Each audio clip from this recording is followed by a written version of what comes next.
Welcome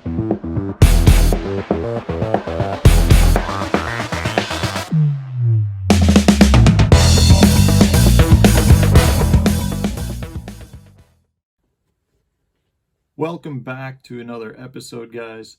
Thanks for tuning in again. Today I've got a good little bit of information, some items that you don't want to leave the dock without next time you're going out on a fishing trip. And I also want to address, before I get into that I don't need anyone to send me any Bigfoot related paraphernalia. I've gotten a lot of stuff since I did a video on my Bigfoot sighting. You can see it. I'll put a link at the end. You guys can watch it and come up with your own conclusion. But like, I'm not a Bigfoot guy. It's not something that truly interests me. I kind of wish I hadn't had the experience that I did. I mean, at this point, it's an entertaining story for me. But I get the willies when I go out in the woods by myself, and that doesn't really, I don't like that. I wish I could go back to how I was before I saw whatever it was that I saw. Anyways, so I don't need anything. Don't send it to me. I've got shirts. Like, I've got a shirt on today. This is why I'm thinking about it. Somebody sent me that one. World's champion hide and seek player is Bigfoot. Just like, I mean, it's funny. I get it. I know it's funny. Anyways. So today what I want to talk about are some things that you shouldn't leave the dock without. You know, they're little items that I carry in my boat now after years and years of experience on the water, where I just find these things to be useful in multiple different situations. So I just want to go over it. I think this is good that everyone carries these items. Some of these are common sense, but I'm really not trying to get into, you know, the simple things like carry a pair of scissors or carry needle nose pliers. Like, these are more thinking outside of the box that I find to be very useful, and I think you guys will too. So the first one is simple, but this one is super handy. Super glue. Super glue is useful for so many different reasons. Everything from repairing baits to you know, actual fishing presentations, whether you're gluing a bait on your hook to keep it from falling down. It's great in a safety manner. If you end up cutting yourself and you're in a bad situation, you can actually super glue a cut closed. So there's a lot of different applications to super glue that I find to be extremely useful in having in the boat. It's just one of those items you should have. Really, you should probably have two of these, because it seems like the first one always ends up getting, you know, clogged. You use it once and next thing you know, it's so clogged and jammed up you can't use it again. So you should carry an extra spare, like, brand new bottle with you. I think that's a good thing to do. Just a super little thing you can throw in a compartment, but you really don't want to leave the dock without some super glue. There's so many different applications to apply this to. Super useful. The next one, again, we hear people talk about it. Hydrogen peroxide. You know, I think what we hear people talk about is for fish care and fish management. When you've got a fish that was deeply hooked and is bleeding, you can apply hydrogen peroxide to that cut, and it will help heal that wound and prevent the fish from bleeding out. You know, I think personally it's a good thing to use. You know, again, I'm not a chemist, but what I've heard is when you release hydrogen peroxide into the water, it will release an oxygen molecule, and therefore what you're left with is water and an oxygen molecule. Neither of those things I think are bad to have in your live well. You know, it is what it is.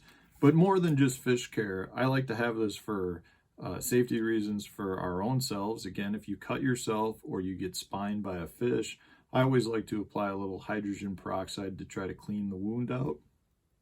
And last but not least, it's great to keep your boat clean.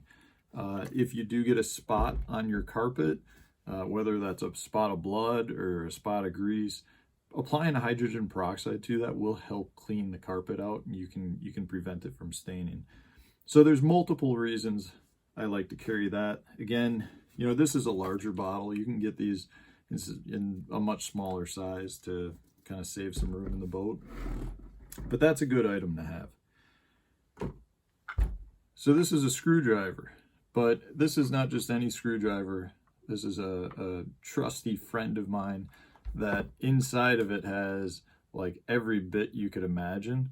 And I find that I feel like I use this almost every time out in the boat. And again, you know, I know that a screwdriver is kind of a simple thing and most people have some tools in their boat, but I think it's very important to have all of the different bit tips, the screwdriver tips to go on it. I mean, like the Skeeter that I have, it seems like most of the nuts are all star driven, and you know, if you have a small screw come out of your fishing reel, you know, you can get it back in. You just want to have all the various bits to make sure that if something comes loose in the boat, that you can screw it back together. Having one or two screwdrivers would not cut it for me. I mean, it just seems like every time out I'm using a different bit. So, you know, again, that's kind of straightforward, but you want to make sure it's the right screwdriver. You want to make sure you've got all of the different tips that you need. The next, Sharpie paint pens. I love these things and I use them all the time in the boat. Number one, they're great for coloring braided line. You know, I don't personally like it when my braid becomes, well, after it's used, it loses the color and becomes white, which to me is much more visible. So I will use paint pens to darken my braided line. I really like them though for adding color to anything, you know, any of my other baits, whether it's a crankbait, a spinner bait, a chatterbait. You know, one thing I like to do is color my blades on my spinner bait. You can see I just threw some color on it. I mean, it's amazing how much you can change a flash by adding that color. And there are definitely places in the country where certain colors seem to work better in certain types of water. And, you know, like Florida, for instance, a lot of people like to use colored blades in Florida in that tannic colored, coffee colored water. And by carrying these paint pens, you can do that.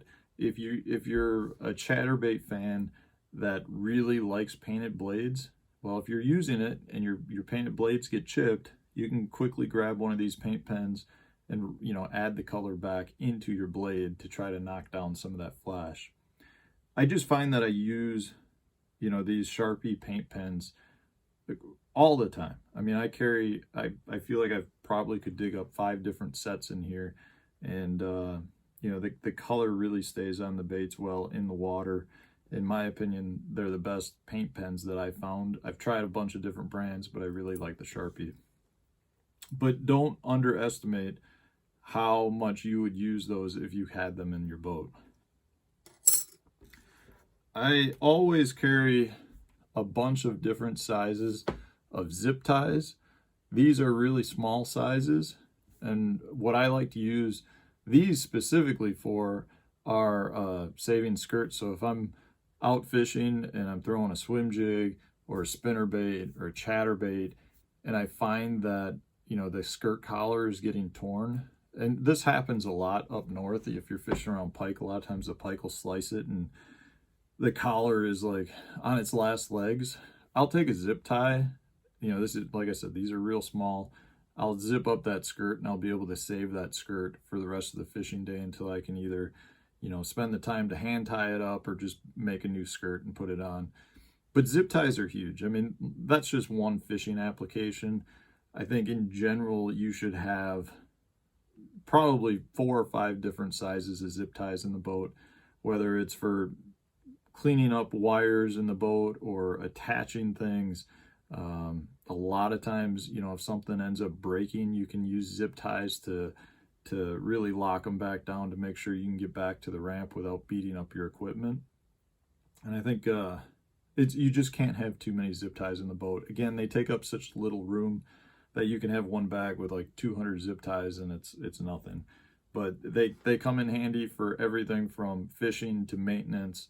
Don't leave the dock without zip ties. Nail polish. I carry several different colors of nail polish. Really what I carry them for, or the colors I carry are like the same colors that I would use on either on my baits or on my weights.